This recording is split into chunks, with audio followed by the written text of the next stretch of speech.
এটা ল'ৰাৰ কাৰণে তই ইমান পগলা হোৱা দি কিয় হৈছ হিয়া? অকণমান কন্দা বন্ধ কৰচোন। বল কাপোৰ কানি সলাই কিবা এটা খাই ল'বি বল। তয়ে মোৰ কাৰণে খাবলৈ লৈ আন যা। কি আনিবি জান? বিহ অলপমান আনগে আৰু আনি পেলাই মোক খুৱাই দেহি, মোক মাৰি পেলা তই। সেই দুদিনৰ চিনাকি ল'ৰাটোৰ কাৰণে তই তোৰ লগত থকা নিজৰ বায়েজনীক এনেকুৱা ব্যৱহাৰ কৰিবলৈ অকণো বেয়া লগা নাই হিয়া? আজি মোতকেও সিহে তোৰ কাৰণে আপোন হ'ল। সি মোৰ কাৰণে আপোন, কাৰণ মই তাক ভাল পাওঁ। তই কি বুজিবি এইবোৰ কথা? তোক যে কোনেও ভাল নাপায় সেইকাৰণে তই লোকৰ ভাল পোৱাৰ কথা নুবুজ। তই মোৰ জীৱনটো শেষ কৰি পেলালি। কিমান ভাল পাইছিলো মই তাক, আৰু সিও মোক ভাল পাইছিলে, কিন্তু এতিয়া সি মোক এৰি দিব। তই এবাৰ নিজেই সুস্থ মগজেৰে ভাবচোন, সি তোক ভাল পাইছিল নে তোৰ আভিজাত্যক ভাল পাইছিল? সেইবোৰ জনাৰ মোৰ কোনো দৰকাৰ নাই। কলেজৰ গোটেই ছোৱালীবোৰ তাৰ কাৰণে পগলা হৈ থাকে, কোনে কি নকৰে তাক পাবলে, কিন্তু সি মোৰ ওচৰলৈ আহিছিল, মোক ভাল পাইছিল। এয়া সঁচা ভাল পোৱা নহয় হিয়া। কাৰোবাৰ পৰা সঁচা ভাল পাবলৈ এনেকুৱা মিছা অভিনয় কৰিবলগীয়া নহয়। সি যদি তোক সঁচাকৈ ভাল পালেহেঁতেন তেতিয়া সি তোৰ টকা পইচা সা সম্পত্তি এইবোৰলৈ চকু নিদিলহেঁতেন। চা হিয়া, ময়ো বিচাৰোঁ তই যাতে জীৱনটোত ভাল ল'ৰা এটা পাৱ, কিন্তু সি তোৰ কাৰণে উপযুক্ত নহয়। এতিয়া তই ডিচাইড কৰিবি কোন মোৰ কাৰণে উপযুক্ত হ'ব আৰু কোন নহ'ব। যাৰ ওচৰলৈ ইমান বছৰে কোনো ল'ৰা এটাই কাষ নাচাপিল, সেইজনী এতিয়া আকৌ মোক কোন উপযুক্ত কোন অনুপযুক্ত তাৰ লেকচাৰ দিবলৈ আহিছে। আচল কথা হ'ল তই মোৰ সুখ হোৱাটো নিবিচাৰই, নহ'লে তই মোৰ লগত এনেকুৱা নকৰিলিহেঁতেন। এনেকুৱা এটা ল'ৰাৰ লগত তই ভৱিষ্যতেও সুখত থাকিব নোৱাৰ হিয়া। সি আজি তোক তোৰ কথা গম পাই এৰি থৈ গ'ল। বিয়াৰ পাছত যদি তোৰ কথা গম পালেহেঁতেন তেতিয়াও সি তোক এৰি দিলেহেঁতেন, আৰু তেতিয়া তই কি কৰিলিহেঁতেন? মই পাছৰ কথা পাছত চম্ভালি ল'লোহেঁতেন, কিন্তু এতিয়া এই মুহূৰ্তত তই মোৰ জীৱনত এনেকুৱা ধুমুহা আনিব নালাগিছিল বা। তোক মই ইয়াৰ কাৰণে কেতিয়াও মাফ নকৰোঁ, আৰু তাক পাবৰ কাৰণে মই যিকোনো কামেই কৰিব পাৰিম। তোক মাত্ৰ এটা কথা কৈ দিলোঁ, নেক্সট টাইম তই মোৰ লাইফত ইণ্টাৰফেয়াৰ নকৰিবি। এইটো মোৰ লাইফ হয়, মোৰ লাইফত মই কেনেকৈ থাকোঁ, কি কৰোঁ কি নকৰোঁ তাত সোমাবলৈ তোৰ কোনো দৰকাৰ নাই আৰু অধিকাৰো নাই। ইমান সহজতে তই মোক অধিকাৰ নাই বুলি কৈ দিব পাৰিলি। কি কৰা নাছিলোঁ তোৰ কাৰণে, কিমান সপোন দেখিছিলোঁ। ময়ো বিচাৰোঁ তই যাতে ভাল ল'ৰা এটা পাৱ, আৰু ভাল ল'ৰা এটা পোৱাৰ পাছত মই নিজেই তোক বিয়া দিম, কিন্তু সি তোৰ কাৰণে সঁচাকৈ উপযুক্ত নহয় হিয়া। তোৰ ওপৰত মোৰ অধিকাৰ নাই বুলি নকবি হিয়া, মোৰ একেবাৰে সহ্য নহয়। মই তোৰ বায়েৰ হয়, আৰু তোৰ বায়েৰ হিচাপে নহয়, তোৰ মাৰ হিচাপে তোৰ দায়িত্ব লৈ আছোঁ। এনেকুৱা কথাবোৰ কৈ তই মোৰ অন্তৰত আঘাত নিদিবি। তোৰ মনত আছেনে আজিৰ পৰা কেইবাবছৰ আগতে যে মই তোক এইটো কথা কৈছিলোঁ যে ভনীয়েৰে জানো ডাঙৰ হ'লে মানে তই কৰা কষ্টৰ কথা উপলব্ধি কৰিব পাৰিব? দেখিলি নহয় তই তাইক লৈ দেখা সপোন, তাইক বাবে কৰা কষ্ট, এইবোৰৰ কেনেকৈ প্ৰতিদান দিলে। নহয় অদীপ, মই সঁচাকৈ ভুল কাম কৰিলোঁ চাগে। হিয়াই সেই ল'ৰাটোক বহুত ভাল পাইছিলে, আৰু একমাত্ৰ মোৰ কাৰণেই সিহঁতৰ সম্পৰ্কটো ফাট মেলি থাকিলে। তাই মোক বেয়া পোৱাটো স্বাভাৱিকেই। তেনেকুৱা ল'ৰা এটাই তাইক বাৰু পাছত সুখত ৰাখিব পাৰিবনে? তই কি ভাব? মইতো তাইক সেইটোকে বুজাইছোঁ, কিন্তু তাই বুজিয়েই নাপায়চোন। প্ৰেমত অন্ধ হৈ আছে, পগলা হৈ আছে, সেইকাৰণে এতিয়া আমি কোৱা একো কথাই তাই বুজি নাপায়। যিদিনাখন নিজেই পস্তাব সেইদিনাখনে ভালকৈ বুজি পাব। এইবোৰ কেনেকৈ ঠিক কৰোঁ মই অকণো ভাবি পোৱা নাই অদীপ। মনটো খুব বেয়া লাগি আছে, তাই বৰ দুখ পাইছে। অকল ভনীয়েৰৰ কথা চিন্তা কৰোঁতে গোটেই জীৱনটো তই শেষ কৰি দিবি নেকি? কোনোবা এদিনাখনতো নিজৰ কথা ভাব। মোৰ কথা আকৌ বেলেগকৈ ভাবিবলৈ কিটো আছে? হিয়া মোৰ ভণ্টি হয়, মোৰ বাহিৰে তাইৰ কোনো নাই, গতিকে তাইৰ কথাটো মই চিন্তা কৰিবই লাগিব অদীপ। আৰু মোৰ কথা তই কেতিয়া চিন্তা কৰিবি?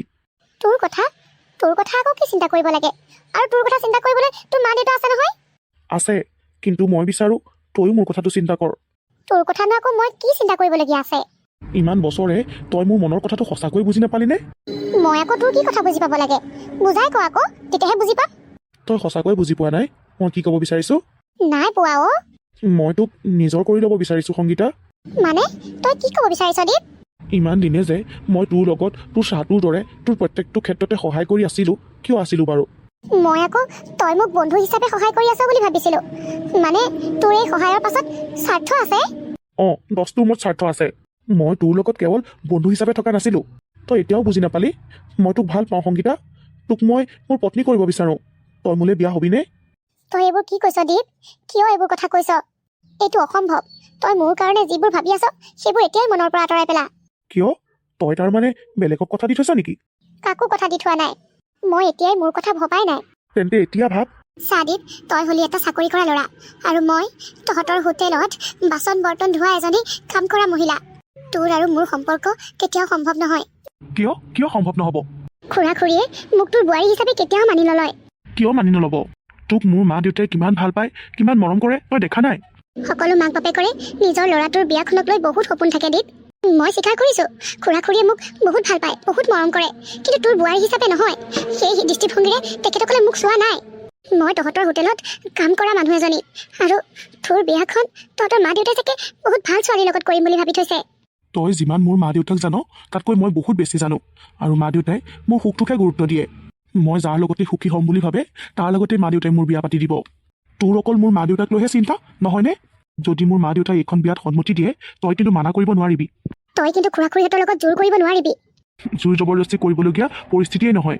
হ'ব দে, মই এতিয়া যাওঁ। যা, ভনীৰৰ কথা বেছিকৈ চিন্তা কৰি নাথাকিবি, চব ঠিক হৈ যাব। ৰাহুল, প্লিজ তুমি মোক এনেকৈ ইগন'ৰ নকৰিবা। তোমাক মই কিমানবাৰ ৱাৰ্ণ কৰিছোঁ হিয়া, তুমি মোক মাতিবলৈ চেষ্টা নকৰিবা বুলি, আৰু বাৰে বাৰে তুমি সেই একেটাকে কৰিছা যে। লাষ্ট বাৰৰ কাৰণে কৈছোঁ, মোৰ পৰা তুমি যিমান পাৰা সিমান আঁতৰত থাকা, নহ'লে কিন্তু কথা বেয়া হ'ব। মই তোমাক বহুত ভাল পাওঁ ৰাহুল, মোৰ লগত তুমি তেনেকুৱা নকৰিবা। তুমিওতো মোক বহুত ভাল পাইছিলা, আৰু ভাল পোৱা ছোৱালীজনীৰ লগত গোটেই দেশত কৰিব পাৰে। অ' হেল্ল', তোমাৰ কথা পাহৰিছা নেকি? ল'ৰা এটাক ফচাবৰ কাৰণে তুমি কিমানখিনি মিছা কথা কৈছিলা। আৰু তোমাৰ মিছা কথাবোৰক মই সঁচা বুলিয়ে ভাবিছিলোঁ তুমি এজনী ৰাজকুমাৰী। মইতোতো জনা নাছিলোঁ তুমি যে এজনী ভিক্ষাৰী ঘৰ ছোৱালী বুলি। তোমাক মই মিছা কৈছিলোঁ, কাৰণ মই তোমাক সঁচাকৈ ভাল পাওঁ, আৰু তোমাক মই হেৰুৱাব বিচৰা নাছিলোঁ। তুমি যদি মোৰ ঘৰৰ অৱস্থাৰ কথা জানিলাহেঁতেন, তেতিয়া তুমি মোক ভাল নাপাবা বুলিয়েই মই তোমাৰ আগত এনেদৰে মিছা কথা কৈছিলোঁ ৰাহুল। একদম আঁতৰত থাকা, মোৰ ওচৰলৈ আহিব তুমি চেষ্টা নকৰিবা হিয়া। তুমি মোক এবাৰ ফচাব পাৰিলা বুলিয়ে 2 নম্বৰবাৰ ফচাব পাৰিম বুলি নাভাবিবা। মনত ৰাখিবা, টেঙা আম এবাৰহে বেচিব পাৰি, 2বাৰ নহয়। এতিয়া মই তোমাৰ কাষলৈ গ'লে তুমি একেবাৰে সহ্য কৰিব নোৱাৰা হ'লা, কিন্তু কেইদিনমানৰ আগলৈকে যেতিয়ালৈকে তুমি মোৰ আচল পৰিচয়ৰ কথা গম পোৱা নাছিলা, মই তোমাৰ কাষে কাষে থকাটোৱে বিচাৰিছিলা। তুমি কেনেকৈ সেইবোৰ পাহৰিব পাৰিলা ৰাহুল? আচলতে তোমাৰ মোৰ প্ৰতি অকণো ফিলিংছেই নাছিল, নহয়নে ৰাহুল? তুমি যি বুজা বুজি থাকা, যি ভাবি থাকা, তাত মোৰ কোনো এতিয়া ইম্পৰ্টেঞ্চ নাই। তুমি মোক ধন্যবাদহে দিব লাগে যে মই এতিয়ালৈকে তোমাৰ ফ্ৰেণ্ডবোৰৰ আগত তোমাৰ আচল পৰিচয়ৰ কথা কোৱা নাই। তুমিতো মোক যেনেকৈ মিছা কৈ আছিলা, কলেজৰ সকলোৰে আগত মিছা কৈ আছিলা, সকলোকে কিমান বুৰ্বক বনাই আছিলা তুমি। প্লিজ ৰাহুল, মই তোমাক ৰিকুৱেষ্ট কৰিছোঁ, কাৰোৰে আগত মোৰ কথাবোৰ কৈ নিদিবা। যদি কৈ দিয়াটো নিবিচাৰা, তেতিয়াহ'লে মোৰ পৰা একদম আঁতৰত থাকা। মইতো ভবাই নাছিলোঁ ৰাহুল যে তুমি মোক ভাল নোপোৱা। মই মিছাকৈ কোৱা সেই মোৰ পাপাৰ সম্পত্তিবোৰকহে ভাল পাইছিলা। তুমি ইমান পইচা লোভী নে? তুমি মোৰ বিষয়ে এনেকৈ ক'বলৈ ক'ত সাহস পালা? আৰু মই টকা লোভীও নহয়, কিন্তু তোমাৰ লেখীয়া ইমান ভিক্ষাৰী ঘৰ ছোৱালী এজনীকো ভাল পাব নোৱাৰোঁ। আমাৰ ঘৰৰ এটা ষ্টেটাছ আছে, মা দেউতাৰ সন্মান আছে, গতিকে মই যি টি ছোৱালীক ভাল পাই সেইখন ঘৰ বোৱাৰী কৰিব নোৱাৰোঁ নহয়। আমাৰ যদি অৱস্থা পাতি ভাল হৈ যায়, আমিও যদি ধনী হৈ যাওঁ, তেতিয়াতো তোমাৰ একো প্ৰব্লেম নাথাকে। তোমাৰ বায়ে এখন হোটেলত কাম কৰে, বাচন বৰ্তন ধুৱে, আৰু তুমি কি সপোন দেখিছা হিয়া? তোমালোক ধনী হ'বা, য'ৰ মানুহ তাতেই থাকিবা। ভাগ্যৰ কথা কোনেও নাজানে ৰাহুল। আজি আমি দুখীয়া হৈ আছোঁ, কিন্তু আমি কাইলৈ ধনী হ'বও পাৰোঁ। আৰু তুমি আমাৰ ঘৰৰ ভিতৰুৱা কথাবোৰ নাজানা নহয়। আমাৰ ঘৰত এটা বাকচ আছে, মায়ে মৃত্যুৰ সময়ত বাক সেই বাকচটো দি থৈ গৈছিল, আৰু কৈছিল যেতিয়া বহুত বেছি প্ৰয়োজন হ'ব তেতিয়া বাকচটো খুলিবি, তাৰ আগত নুখুলিবি। কি বাকচ দি থৈ গৈছিলে? বাকচটোৰ ভিতৰত আছে কি? সেইটো আমিও নাজানো। আমাৰ তেনেকুৱা ডাঙৰ সমস্যা হোৱা নাই কাৰণে বায়ে এতিয়ালৈকে সেই বাকচটো খোলাই নাই। মোৰ সম্পূৰ্ণ বিশ্বাস আছে ৰাহুল, সেই বাকচটোৰ ভিতৰত এলা পেচা কিবা সোমাই থকা নাই। তুমি কেনেকৈ গম পালা সেইটো কথা? যদি সাধাৰণ কিবা সোমাই থাকিলেহেঁতেন, মায়ে সেইটো ইমান চম্ভালি থ'বলৈ নক'লেহেঁতেন, আৰু বিপদ আহিলে মানে বাক খুলিবলৈ নক'লেহেঁতেন। বায়ে খুলিবলৈ নিদিলে বুলিয়ে তুমি খুলিবলৈ চেষ্টা কৰা নাইনে? সেই বাকচটোৰ ওপৰত 10টো তোমাৰ তোমাৰো অধিকাৰ আছে। মই চেষ্টা কৰিছিলোঁ, বহুতবাৰ কৰিছিলোঁ, কিন্তু বায়ে নাই দিয়া। কৈছে ইয়াতকৈ যদি ডাঙৰ বিপদ আহে তেতিয়া খুলিব হেনো। এতিয়া যে মোৰো জানিবলৈ মন গৈছে জানা হিয়া, যে সেই বাকচটোৰ ভিতৰত আচলতে আছেনো কি? হ'ব যোৱা, এতিয়ানো কিয় কাষ চাপি আহিছা? অথনিৰ পৰা দেখোন একেবাৰে মোৰ মাতটোকে সহ্য কৰিব পৰা নাছিলা। আচলতে হিয়া, ময়ো তোমাক সঁচা অন্তৰে ভাল পাইছিলোঁ অ', কিন্তু মই জানো তোমালোকৰ তেনেকুৱা অৱস্থাটোৰ কথা গম পালে মোৰ মা দেউতাই তোমাক কেতিয়াও একচেপ্ট নকৰিব। তুমি তেখেতসকলক একচেপ্ট কৰাব পাৰিব লাগিব। এতিয়া পাৰিম বুলি মোৰ বিশ্বাস হৈছে হিয়া। সঁচাকৈ কৈছা ৰাহুল? সঁচাকে, খালি এটা কাম কৰিব লাগিব। কি কাম ৰাহুল? তুমি মোক কোৱা, তোমাক পাবৰ কাৰণে মই চব কামেই কৰিব পাৰিম। তোমাৰ বায়ে নিদিলেও তুমি আৰু মই লগ লাগি সেই বাকচটো খুলিব লাগিব। হা? বাকচটো? কিন্তু চোৱা হিয়া, বাকচটো তোমাৰ মায়ে যেনেকৈ চম্ভালি থ'বলৈ কৈছে, তাত নিশ্চয় টকা পইচা নহ'লে সোণ তেনেকুৱা কিবাই আছে। বাকচটোৰ ভিতৰত যিয়েই নোলাই লাগিলে সেইবোৰ তুমি মোক দি দিবা। তোমাক? মোক দিব নালাগে, তোমাৰ লগতে ৰাখিবা। কিন্তু সেই বাকচটো মই ঘৰলৈ গৈ মোৰ মা আৰু পাপাক দেখুৱাম, আৰু যদি কওঁ মোৰ গাৰ্লফ্ৰেণ্ডে দিছে বুলি, তেতিয়া তোমাক একচেপ্ট কৰি ল'বই। আৰু যদি মোৰ ঘৰখনে তোমাক বোৱাৰী হিচাপে একচেপ্ট কৰি ল'ব নিবিচাৰে, তেতিয়া ময়ো ঘৰখন বাদ দি দিম আৰু তোমাক নিজৰ কৰি ল'ম। আৰু বাকচটো যদি আমাৰ হাতত থাকে, তেতিয়া তাৰ জৰিয়তে মই কিবা এটা কৰি ল'ব পাৰিম, আৰু আমি দুয়োটাই ধুনীয়াকৈ জীৱনটো পাৰ কৰিব পাৰিম। তুমি বহুত বেছি ভিতৰলৈ কথাবোৰ ভবা নাইনে ৰাহুল? নাই ভবা। কিয়, তুমি মোৰ পত্নী হ'বলৈ ইচ্ছা কৰা নাই নেকি? আজি নহ'লেতো কাইলৈ আমি বিয়া পাতিবই লাগিব। কৰিছোঁ, বহুত ইচ্ছা কৰিছোঁ তোমাৰ পত্নী হ'বলৈ। তেতিয়াহ'লে কোৱা, পাৰিবানে বাকচটো আনিব? পাৰিম ৰাহুল, তোমাক পাবৰ কাৰণে মই যিকোনো কামেই কৰিব পাৰিম। কিন্তু ৰাহুল, মোৰ বৰ ভয় লাগিছে যদি আমি বিয়া পতাৰ পাছত তোমাৰ ঘৰখনে পুলিচত খবৰ দি দিয়ে। তোমাৰ কাৰণে মই জেল খাবলৈ ৰাজি আছোঁ, আৰু সেইটো দিন নাহিও। তুমি মাত্ৰ তোমালোকৰ সেই বাকচটো এদিনৰ কাৰণে মোক চমজাই দিয়া, তাৰ পাছত চাবা মই মা দেউতাক কেনেকৈ মনাই লওঁ। ঠিক আছে, মই কাইলৈকে সেই বাকচটো লৈ আহিম। তইতো এই বাকচটোৰ ওপৰত মোৰ অধিকাৰ একেবাৰে নাইকিয়া বুলিয়ে ভাবিছিলি। যেতিয়াই বাকচটো মই খোলাৰ কথা কওঁ তেতিয়া একেবাৰে তই খঙত অগ্নিশৰ্মা হৈ আহিছিলি। এতিয়া চাই থাক কেনেকৈ তোকে এই বাকচটোৰ পৰা অধিকাৰ নাইকিয়া কৰি দিওঁ। বৰ সযতনে ৰাখিছিলি নহয় এই বাকচটো। আৰু এতিয়া এই বাকচটো নি পেলাই মই ৰাহুলক দিম। এই বাকচটো পোৱাৰ পাছত ৰাহুলে আৰু মোক কেতিয়াও ব্ৰেকআপ নিদিয়ে। সি কৈছে নহয়, যদিও মাক দেউতাকে মোক একচেপ্ট নকৰে তেতিয়া সি মাক দেউতাকৰ এগেইনষ্টত গৈ হ'লেও মোক বিয়া পাতিব বুলি। সেইকাৰণে মই বাকচটো ৰাহুলক দিবই লাগিব। অঁ বা, কিবা কবি? তই এইটো ৰুমত কি কৰিছ? কি কথাবোৰ সোধ বাৰু? নিজৰ ঘৰতে থকা ৰুম এটা, তালৈ যেনিবা মই আহিলোৱেই, সেইটোতনো তই আচৰিত হ'বলগীয়া কথা নে?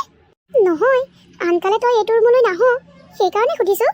আজি মালৈ বৰকৈ মনত পৰিছে, আৰু মা সেই সময়কণত এই বিচনাখনতেই শুই আছিলে।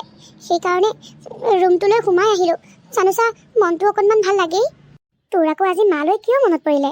মাক মনত পেলাবলৈও কিবা কাৰণ লাগে নেকি? নাই, নহয় মানে তোৰ কলেজ যোৱা সময় হ'ল যে, তই এতিয়ালৈকে ওলোৱাই নাই। মই আজি কলেজ নাযাওঁ, মনটোও ভাল লগা নাই আৰু গাটোও ভাল লগা নাই। গাটো ভাল লগা নাই মানে জ্বৰ চৰ উঠিছে নেকি? নাজানো, উঠা নাই যদি উঠিবগৈ চাগে, মূৰটো বিষাই আছে। অঁ হ'ব দে তেতিয়াহ'লে, ময়ো আজি হোটেললৈ নাযাওঁ। নাই নাই নাই, নালাগে, তই ঘৰত থাকিব নালাগে, মই অকলে পাৰিমতো, তই যা। মই যোৱাৰ পাছত যদি তোৰ গাটো বেছিকৈ বেয়া হয় তেতিয়া কি কৰিবি? তেতিয়া মই তোক ফোন কৰি মাতি দিম বাৰু, কিন্তু এতিয়া তই যা, মোৰ কাৰণে তই কাম ক্ষতি কৰিব নালাগে। কলেজৰ ফিজ জমা কৰিব সময় হৈছেহি নহয়, তই যদি কামবোৰ ক্ষতি কৰি থাক তেতিয়া ফিজবোৰ ক'ৰ পৰা জমা কৰিবি? সেইটো হয় বাৰু, হ'ব দে মই যাওঁ। কিন্তু এটা কথা, তোৰ যদি গাটো বেছিকৈ বেয়া লাগে তেতিয়া মোক খবৰ এটা দি দিবি। আৰু ঠাণ্ডা পানীবোৰ বেছিকৈ খায়ো নাথাকিবি আৰু চুইও নাথাকিবি। হ'ব দে, মই বাৰু আহোঁতে মুৰ্গী মাংস অকণ লৈ আহিম, গধূলিলৈ ধুনীয়াকৈ জালুকীয়া কৰি দিম, খাই দিবি, ভাল লাগি যাব গাটো। মই যাওঁ এতিয়া। হ'ব যা। তই মূৰ্খই হৈ থাকিলি বা। কিমান সহজতে তোক কথাত ভুল যোৱাব পাৰি নহয়। মা, তই মোক বেয়া নাপাবি, মই যি কৰিবলৈ ওলাইছোঁ নিজৰ সুখৰ কাৰণেই কৰিবলৈ ওলাইছোঁ, আৰু তইতো মোৰ সুখটোৱে বিচাৰ। ৰাহুলে চাগে অথনিৰ পৰা মোলৈ ৱেইট কৰি আছে। মই গৈ আছোঁ ৰাহুল, অকণমান সময় ধৈৰ্য ধৰা। ইহঁতে যেনেকৈহে এই বাকচটো ইমান বছৰে চম্ভালি ৰাখিছিলে, মই ভাবিছিলোঁ ইয়াৰ ভিতৰত ঢেৰ টকা পইচা বা সোণ ৰূপ ওলাব, কিন্তু ওলালহে এই কাগজখনহে। কি হিয়া, বৰ ফুটনি মাৰিছিলে নহয় এই বাকচটোৰ ভিতৰত বহুত কিবা অমূল্য সম্পদ ওলাব বুলি, এতিয়া এয়া কাগজৰ টুকুৰাহে ওলালে দেখোন। সেইকাৰণে ডাঙৰ ডাঙৰ কথাবোৰ ক'ব নালাগে। এই বাকচটোৰ জৰিয়তে তোমালোক বহুত ধনী হ'ম বুলি ভাবিছিলা নহয়। তুমি নিশ্চয় মোক আকৌ ফচাবৰ কাৰণে এইবোৰ মিছা কথা ক'লা, নহয়নে? নহয় ৰাহুল, তুমি মোক বিশ্বাস কৰা, বায়ে মোক যেনেকৈ এই বাকচটোৰ বিষয়ে কৈছিল মই তেনেকৈ তোমাৰ আগত কৈছিলোঁ। আমি কেতিয়াও এই বাকচটো খোলা নাছিলোঁ, আৰু বাকচটোৰ ভিতৰৰ পৰা যে কাগজবোৰ ওলাব সেইটো মই কেতিয়াও ভবা নাছিলোঁ। এতিয়া আৰু তুমি মোৰ গাৰ্লফ্ৰেণ্ড হোৱা বা মোৰ পত্নী হোৱাৰ যি সপোন দেখিছিলা সেই সপোন বাদ দিয়া আৰু। ৰাহুল প্লিজ। ৰাহুল, তুমি এই কাগজখিনি ভালকৈ পঢ়ি চাইছিলানে? ইয়াৰ ভিতৰত কি লিখা আছে? নাই খুৰা, মই ভালকৈ পঢ়ি চোৱা নাছিলোঁ, ওপৰৰ পৰা চাইছিলোঁ বাৰু, কিন্তু বুজি নাপালোঁ। সেইকাৰণে আপোনাক এডোখৰতে লগ পাই দেখুৱাই দিওঁ বোলো, যিমান যি হ'লেও উকিলৰ মানুহ। তুমি ভবাৰ দৰে এইখন ইমান সস্তীয়া কাগজৰ টুকুৰা নহয় ৰাহুল, এইখন কোটিটকীয়া কাগজ। মানে? আৰু এইখন কাগজ তুমি মোৰ ওচৰলৈ নহয়, বেংকলৈহে নিব লাগিছিলে। বেংকলৈ নিব লাগিছিলে? কি ক'ব বিচাৰিছে খুৰা, ভালকৈ কওকচোন। এইখন ইমান সাধাৰণ কাগজ নহয়, এইখন লাইফ ইঞ্চুৰেঞ্চৰ কাগজ হয়। খগেন বৰা নামৰ ব্যক্তি এজনে আজিৰ পৰা প্ৰায় 10-12 বছৰ আগতে কৰা এটা ইঞ্চুৰেঞ্চ। খগেন বৰা মোৰ দেউতাৰ নাম আছিল খুৰা। অঁ, তেখেতে খুলিছিলে, আৰু আজিৰ পৰা প্ৰায় 5 বছৰমানৰ আগতে এইটো পলিচি মেচিয়ৰ্ড হৈছে। মানে মাৰ মৃত্যু হোৱা বছৰতেই এইটো পলিচি মেচিয়ৰ্ড হৈছিল।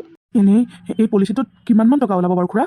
মানুহজনে ইমান ডাঙৰকৈ পলিচিটো খোলা নাছিলে, কিন্তু মেচিয়ৰ্ড হোৱাৰ পাছত ইমান বছৰে যে টকাখিনি বেংকতে আছে, উলিওৱা নাই, সেইকাৰণে সেই পইচা 3 গুণ হৈছেগৈ, প্ৰায় 1 কোটি ওচৰা-ওচৰিয়ে ধৰা। কি ইমানবোৰ টকা? খুৰা, এতিয়া এই টকাবোৰ কেনেকৈ উলিয়াব পাৰিম? ইয়া, আই এম ছ' চৰি, মই তোমাক আকৌ ভুল বুজিছিলোঁ। চোৱা, ভগৱানেও বিচাৰে আমি দুয়োটাই এক হোৱাটো, সেইকাৰণে আমাৰ হাতলৈ ইমানখিনি টকা আনি দিছে। এতিয়াতো তুমি আৰু মোক এৰি দিয়াৰ কথা নোকোৱা? কেতিয়াও নকওঁ। ৰাহুল, এই পলিচিটোৰ পৰা টকাখিনি নিজৰ হাতলৈ আনিবলৈ হ'লে দুজনী মানুহৰ চহী লাগিব, কিন্তু এজনী হৈছে সংগীতা বৰা আৰু এজনী হিয়া বৰা। বায়ে ইয়াত চহী নকৰি অকল মই চহী কৰিলে নহ'ব নেকি খুৰা? নাই, নহ'ব। এই পলিচিটোত তোমাৰ দেউতাই কেইটামান টাৰ্ম এণ্ড কণ্ডিশ্যন সোমাই ৰাখিছে। যদি তোমাৰ বা জীৱিত অৱস্থাত আছে তেতিয়াহ'লে চহীটো মাষ্ট বি লাগিবই। বাৰ মৃত্যু হোৱা হ'লে বাৰু কথাটো বেলেগ আছিল। এতিয়া কি কৰিবা হিয়া? কিবা এটাতো কৰিব লাগিব। এইখন নোৱাৰ ৰাহুল, মই তোমাক যিমানখিনি বুজাব লাগে সেইখিনি বুজাই দিলোঁ, বাকীখিনি কাম কিন্তু বেংকতহে হ'ব। আৰু এটা কথা, পইচাখিনি হাতলৈ অহাৰ পাছত কিন্তু মোক এবাৰ মনত পেলাবা। নিশ্চয় খুৰা, এণ্ড থেংক ইউ, আপুনি আমাক বহুত সহায় কৰিলে। মই এতিয়া আহিছোঁ, যাওক খুৰা।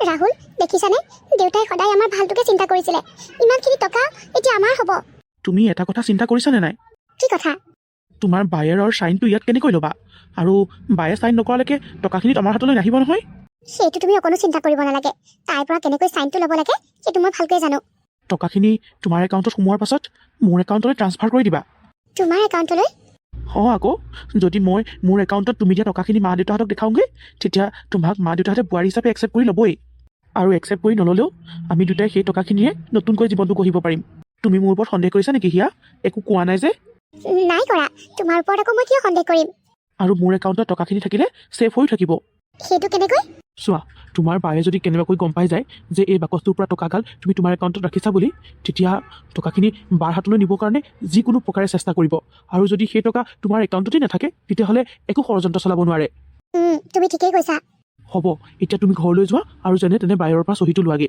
কাইলৈ বেংকতে লগ পাম ঠিক আছে ৰাহুল বাকচটো আগৰ জেগাত যেনেকৈ আছিলে তেনেকৈ থৈ আহিছোঁ বাৰু কিন্তু তলাটোহে নতুনকৈ লগাব লগা হ'ল আগৰ যিটো তলা আছিলে তাৰ চাবিটো বিচাৰি নোপোৱাৰ কাৰণে ভাঙি দিবলগীয়া হ'ল আৰু তাৰ ঠাইত নতুন তলাটো লগোৱা হ'ল এতিয়া আৰু এইজনীয়ে তলাটো চিনি নাপালেই ৰক্ষা যেনে তেনে আজি ৰাতিটো পাৰ কৰি দিয়া প্ৰভু কাইলৈ বেংকৰ কামটো হৈ যোৱাৰ পাছত মোৰ আৰু কোনো চিন্তা নাই কাইলৈ ৰাহুল আৰু মই কোটি টকাৰ মালিক হ'ম তাৰ পাছত এইজনী যি হয় হ'ব কি হ'লো হিয়া ডাঙৰ কাম এটা আছে বুলিকে মোক এইডোখৰলৈ মাতিও ল'লি আৰু এতিয়া একো নোকোৱাও হ'লি কি ভাবি আছ অথনিৰ পৰা তই মই একো ভাবি থকা নাই কাম এটা আছিলে তোৰ ওচৰত মানে এই ডকুমেণ্টখিনি তই চাইন দুটামান কৰি দিব লাগে এইখিনি আকৌ কিহৰ ডকুমেণ্ট কলেজৰ কৰি দেচোন সোনকালে ৰচোন ইমান লৰালৰি কৰিছ যে আগতে পঢ়ি ল'বলৈ দেচোন কিনো লিখা আছে ইয়াত সেইবোৰ ইংলিছত লিখা আছে তই একো বুজি নাপাবি গতিকে এনেই লুটিয়াই পুটিয়াই সময়বোৰ নষ্ট কৰিব নালাগে কলেজৰ পৰা দি পঠিয়াইছিলে মোৰ কিবা দৰকাৰী কাগজ তই সোনকালে কৰি দে চাইনকেইটা কলেজৰ পৰা দি পঠিয়াইছিলে মানে কেতিয়া দিছিলেনো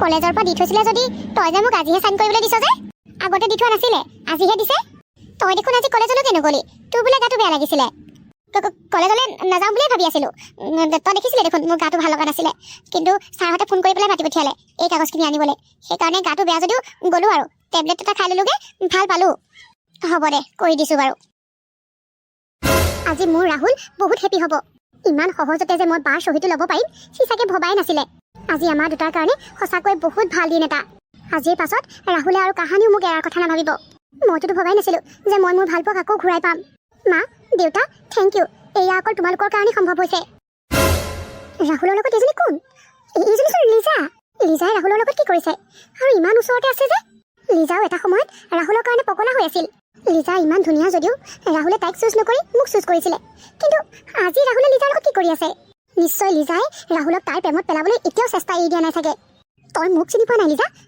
তোৰ সেই বান্দৰ চুলিকেইডাল মই চুচৰাই আটাইকেইডাল চিনি পেলাম তাই যেনিবা ৰাহুলৰ কাষ চাপিবলৈ চেষ্টা কৰিছে এই ৰাহুলেনো তাইক কিয় ইমান ইম্পৰ্টেঞ্চ দিব লাগে ৰচোন মনে মনে শুনোগে ইহঁতেনো কি কথা পাতি আছে মই তোমাক কিমানবাৰ কৈছোঁ লিজা তুমি এনেকৈ মোক মুকলিকৈ লগ কৰিবলৈ নাহিবা কিমান দিন ৰাহুল কিমান দিন আৰু আমি এনেকৈ লুকাই চুৰকৈ লগ কৰিব লাগিব ইমান দিন ধৈৰ্য ধৰিলাই আৰু মাত্ৰ দুদিনমান ধৈৰ্য ধৰা মই নোৱাৰা হৈছোঁ ৰাহুল খং উঠিব লাগিলে সেই হিয়াজনীক একেবাৰে খতমেই কৰি পেলাম একমাত্ৰ সেইজনীৰ কাৰণেহে মই তোমাৰ গাৰ্লফ্ৰেণ্ড যদিও মুকলিকৈ লগ নকৰা কথা নাপাতা লিজা প্লিজ আমাৰ এই প্লেনটো ইমান ধুনীয়াকৈ চলি আছে তুমি এই শেষ সময়কণত সকলোখিনি খেলি মেলি কৰি নেপেলাবা মোৰ কাণেৰে এইবোৰ কি শুনিছোঁ মোৰ চকুৰে এইবোৰ কি দেখিছোঁ এইবোৰ সঁচা জানো ৰাহুলে কিহৰ প্লেনিং কৰাৰ কথা কৈছে তুমি নুবুজিবা তোমাক সেই হিয়াজনীৰ লগত দেখিলে মোৰ কেনেকুৱা লাগে উপায় নাই লিজা কৰিবই লাগিব আৰু মাত্ৰ দুদিনমান মোক অভিনয় কৰিবলৈ দিয়া যি কৰিব লগা আছে সোনকালে কৰা মই আৰু আমাৰ এই ৰিলেশ্যনশ্বিপটো এনেকৈ লুকুৱাই ৰাখিব নিবিচাৰোঁ মইনো ক'ত লুকুৱাই ৰাখিব বিচাৰোঁ আৰে কলেজৰ আটাইতকৈ ধুনীয়া ছোৱালীজনী মোৰ গাৰ্লফ্ৰেণ্ড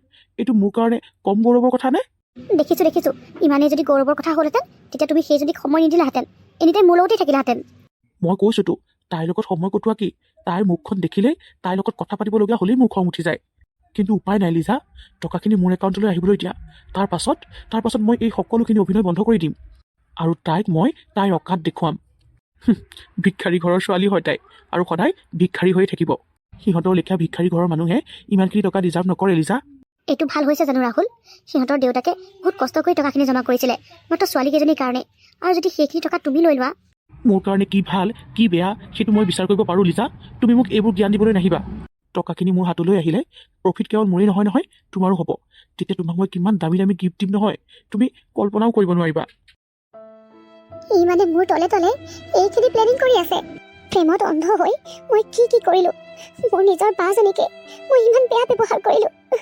দেউতাই ইমান কষ্টকে আমাৰ দুজনীৰ কাৰণে থোৱা টকাখিনি এই লম্পটটোৰ হাতত গতাই দিবলৈ আহিছিলোঁ। মোৰ লগত এনেকুৱা হ'বই লাগে, ইয়াতকৈ আৰু বেছি বেয়া হ'ব লাগে। যিজনী মাহে মোক ইমান কষ্ট কৰি পঢ়ুৱালে, শুনালে, ডাঙৰ কৰিলে, নিজৰ পঢ়াখিনি, নিজৰ সুখখিনি ছেক্ৰিফাইচ কৰিলে, সেইজনী বাৰ অন্তৰতে মই ইমান ডাঙৰ আঘাত দিছোঁ। প্ৰত্যেক দিনাখনে বেয়া ব্যৱহাৰ কৰোঁ আৰু মোৰ লগত এনেকুৱা হ'বই লাগে। যিটো ল'ৰাক মই ইমানেই ভাল পাইছিলোঁ যে ইমানখিনি টকা তাক দিবলৈ সাজু হৈছিলোঁ, ভাল পোৱাখিনি কিনিবলৈ গৈছিলোঁ, আৰু আজি সেইটো ল'ৰাই মোৰ লগত বিশ্বাসঘাতকতা কৰি আহিছে। মা, দেউতা, তোমালোকে মোক ক্ষমা কৰি দিবা। বা, তই মোক ক্ষমা কৰি দিবি। মই জানো মই ক্ষমাৰ যোগ্য নহয়, তথাপিতো পাৰ যদি মোক ক্ষমা কৰি দিবি। মই বৰ ডাঙৰ ভুল কৰিছিলোঁ। এতিয়া এইটোক দুচৰমান দিওঁগৈ নেকি? নাই, এতিয়াই তাৰ সন্মুখলৈ নাযাওঁ, আৰু এইটো গম পাব নোৱাৰি যে মই তাৰ কথাবোৰ গম পাইছোঁ। যদি কেনেবাকৈ সি গম পাই যায়, তেতিয়াহ'লে মোৰ হাতত থকা ডকুমেণ্টছবোৰ সি ল'বলৈ চেষ্টা কৰিব, আৰু সেইটো মই কেতিয়াও হ'বলৈ নিদিওঁ। লিজা, পলা, সময় থাকোঁতেই তই এইডোখৰৰ পৰা পলা। তোৰ জীৱনত এনেকুৱা ল'ৰাৰ মৰম ভাল পোৱা নহ'লেও হ'ব। যিজনী বায়েৰে তোক মাৰ দৰে ভাল পায়, মাৰ দৰে প্ৰতিপাল কৰি আহিছে, সেইজনী বায়েৰৰ মৰমবোৰ লৈয়ে জীয়াই থাকিব পাৰিবি তই। ই আপোনাক জোৰ জবৰদস্তি কৰি ইয়ালৈ অনা নাইতো খুৰী। আপুনি ইয়াৰ হেঁচাত পৰি কৰ, মোৰ ওপৰত আৰু যিমান সন্দেহ কৰিব লগা আছে সিমান সন্দেহ কৰ। কিন্তু এইবাৰ মোৰ ওপৰত সন্দেহ কৰিলেও লাভ নাই, কাৰণ মই মিছা কথা ক'ব পাৰোঁ তোৰ আগত, কিন্তু মায়েতো নকয়। নাই সংগীতা, ই আমাৰ লগত অকণো জোৰ জবৰদস্তি কৰা নাই। সি আমাক তাৰ মনৰ কথাটো কৈছে হয়, কিন্তু আমি তোমাক আগৰ পৰাই পচন্দ কৰোঁ, নিজৰ ছোৱালী হিচাপে পচন্দ কৰোঁ। তুমি মোৰ বান্ধৱীৰ ছোৱালী, আৰু আমি তোমাক সৰুৰ পৰাই দেখিছোঁ। আমি মনৰ ভিতৰতে তোমাক বোৱাৰী কৰিম বুলি আশা অকণ পুহি ৰাখিছিলোঁ, কিন্তু ইয়াকহে কথাটো কোৱা নহ'ল। মনত অলপমান শংকাও আছিল, কিজানি ই ক'ৰবাত বেলেগ ছোৱালী ঠিক কৰি থৈছে। কিন্তু যেতিয়াই গম পালোঁ যে ইও তোমাক পত্নী কৰিব বিচাৰে, আমি দুটাই ভালেই পালোঁ দিয়া। তই মোক কৈছিলি নহয়, যদি মোৰ মা দেউতাই নিজ মনেৰে তোক বোৱাৰী হিচাপে স্বীকাৰ কৰে তেতিয়া তোৰ কোনো আপত্তি নাথাকিব বুলি। মনত আছেনে পাহৰিলি? নাই পাহৰা খুৰী। মোৰ লেখীয়া দুৰ্ভগীয়া ছোৱালী এজনীক, আৰু আপোনালোকৰ হোটেলত কাম কৰা ছোৱালী এজনীক যে আপোনালোকে বোৱাৰী কৰিম বুলি ভাবিছে, সেয়াই মোৰ কাৰণে বহুত। তুমি ঘৰখন চলাবৰ কাৰণে সেইখিনি কাম কৰিছা, ভণ্টিক পঢ়ুৱাবৰ কাৰণে কৰিছা, আৰু কোনো কামৰে সৰু বৰ নাই সংগীতা। আমি কামক সেইটো দৃষ্টিভংগীৰে নাচাওঁৱেই, আমি মানুহৰ মনটোক চাওঁ। আৰু আমি যিমানেই নিবিচাৰোঁ কিয় তোমাৰ লেখীয়া ভাল অন্তৰৰ ছোৱালী এজনী কেতিয়াও নাপাওঁ। তোমাৰ যদি এইখন বিয়াত কোনো আপত্তি নাই, তেতিয়াহ'লে আমি কামবোৰ আগবঢ়াব বিচাৰোঁ সংগীতা। আমাৰ লগত দেউতা নহাৰ কাৰণে তুমি আকৌ নেভাবিবা যে দেউতাই এইখন বিয়াত সন্মতি নিদিয়ে বুলি। তেখেতৰো আহিবলৈ ইচ্ছা আছিল, কিন্তু দৰকাৰী কাম এটা আহি পৰাত যাবলগীয়া হ'ল। তুমিতো জানাই, হোটেলৰ কামৰ কথা আহি পৰিলে মানে তেখেতে বেলেগ একো চিনি নাপায়। গতিকে সেইটো শংকা মনলৈ কেতিয়াও নানিবা। নাই অনা খুৰী, কিন্তু আকৌ কি কিন্তু আহিল তোৰ? তইচোন জানই দীপ, খুৰী, মোৰ ভণ্টিৰ মোৰ বাহিৰে আন কোনো নাই। তাই মই সম্পূৰ্ণ দায়িত্ব লৈ আছোঁ, আৰু মোৰ এইখন বিয়াত সন্মতি আছে যদিও এতিয়া মই বিয়া হৈ যাব বিচৰা নাই। মই যদি বিয়া হৈ গুচি যাওঁ, মোৰ ভণ্টিৰ জীৱনটো শেষ হৈ যাব। মই এতিয়া মাত্ৰ এটাই বিচাৰোঁ, মোৰ ভণ্টিৰ পঢ়া শুনা শেষ হৈ যোৱাটো, আৰু তাৰ পাছত তাইক ভাল ল'ৰা এটা চাই বিয়া দিয়াটো। তাৰ পাছতহে মই নিজৰ কথা ভাবিম খুৰী। আগৰে পৰা তোমাক দেখি আহিছোঁ, তুমি যিমানখিনি ভণ্টিৰ কাৰণে চিন্তা কৰা, আন বায়েক হোৱা হ'লে ইমানখিনি নকৰিলেহেঁতেন। হ'ব দিয়া, তোমাৰ সিদ্ধান্তক আমি সন্মান জনাইছোঁ, আৰু কেতিয়াবা যদি আমাৰ পৰা কিবা সহায় লাগে নিশ্চিন্ত মনে ক'বা। মই তোৰ কাৰণে যিমান বছৰ ৰ'ব লাগে ৰৈ দিম সংগীতা, কিন্তু মোৰ জীৱনৰ লগৰী একমাত্ৰ তোকহে কৰিম। খুৰী, মোৰ আৰু এটা কথা ক'ব লগা আছিল। মানে ভণ্টিৰ বিয়াখনত মই যিমান পাৰোঁ সিমান খৰচ কৰিম, কিন্তু তাৰ পাছত হয়তো মোৰ লগত একোৱেই নাথাকিব, আৰু মই মোৰ লগত বিয়াত হয়তো একোৱেই লৈ যাব নোৱাৰিম। আমাক কেৱল তোমাকহে লাগে, আৰু একো নালাগে। আমি যে তোৰ লগত কিবা বস্তু পাতি আশা কৰি আছোঁ, সেইটো কথা তই কেনেকৈ ভাবিব পাৰিছ? মোক কেৱল তোক লাগে, বস্তু পাতি নহয়। আৰু মই কেতিয়াও অকল মানুহজনীক আপোনালোকৰ ঘৰৰ বোৱাৰী হিচাপে যাবলৈ নিদিওঁ। তাইৰ লগত তাইৰ প্ৰয়োজনীয় সমস্ত বস্তুখিনি যাব, আৰু মোৰ বিয়া হোৱালৈ আপোনালোকে বাট চাবও নালাগে। তাৰ আগতেই মোৰ বাৰ বিয়াখন হ'ব লাগিব। হিয়া, এইবোৰ কি কৈছ তই? অঁ বা, মই ঠিকেই কৈছোঁ। আগতে তোৰ বিয়া হ'ব, আৰু তোৰ বিয়াখন সাধাৰণভাৱে নহয়, ধুমধামেৰে হ'ব।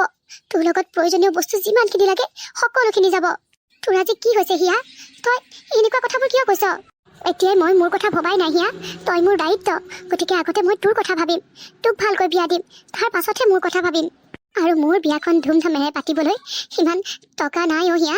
কিয় মা দেউতাই বাকচটোত যি থৈ দিছে সেয়া অকল তই মোক দিম বুলি ভাবিছ আৰু তোৰ কাৰণে একোৱেই নাৰাখ বাকচটোৰ কথা আকৌ তই এতিয়া কিয় কৈছ বাকচটোৰ ভিতৰত কি আছে সেইটো দেখোন তয়ো নাজানো আৰু ময়ো নাজানো জানো বা মই জানো জানো কি কৈছ এই বুঢ়িয়া মই বৰ ডাঙৰ ভুল কৰিছিলো অ' বা ভগৱানৰ কৃপাত মোৰ আজি চকু খোল খালে কি কৈছ এই বুঢ়িয়া তই ৰাহুলে মোক ব্ৰেকআপ দিছিলে আৰু সেইদিনাখন মই আমাৰ ঘৰত থকা বাকচটোৰ কথা কৈছিলো আৰু সি তেতিয়া কৈছিল যদি বাকচটো নি দি পেলাই মই তাক দিওঁ তেতিয়া সি মোক এৰি নিদিয়ে আৰু নিজৰ পত্নী কৰি ল'ব কিন্তু এই সকলোবোৰ তাৰ প্লেনিং আছিলে তাৰ পাছত তই কি কৰিলি বাকচটো তাক দি দিলি নেকি অঁ বা বাকচটো মই লৈ গৈছিলো আৰু আমি দুটাই লগ লাগি তলা ভাঙি বাকচটো খুলিছিলো তাৰ ভিতৰত কি আছে চাবলৈ আৰু তাৰ ভিতৰত কাগজ কেইখনমান ওলাল তোক যে মই চহী কৰিবলৈ দিছিলো সেই কাগজ কেইখন মোৰ কলেজৰ কাগজ নাছিল সেই বাকচটোৰ পৰা ওলোৱা কাগজেই আছিল বাকচটোৰ ভিতৰত কাগজ ওলালে অঁ বা সেয়া সাধাৰণ কাগজ নাছিল দেউতাই আমাৰ ভৱিষ্যতৰ বাবে কৰি থৈ যোৱা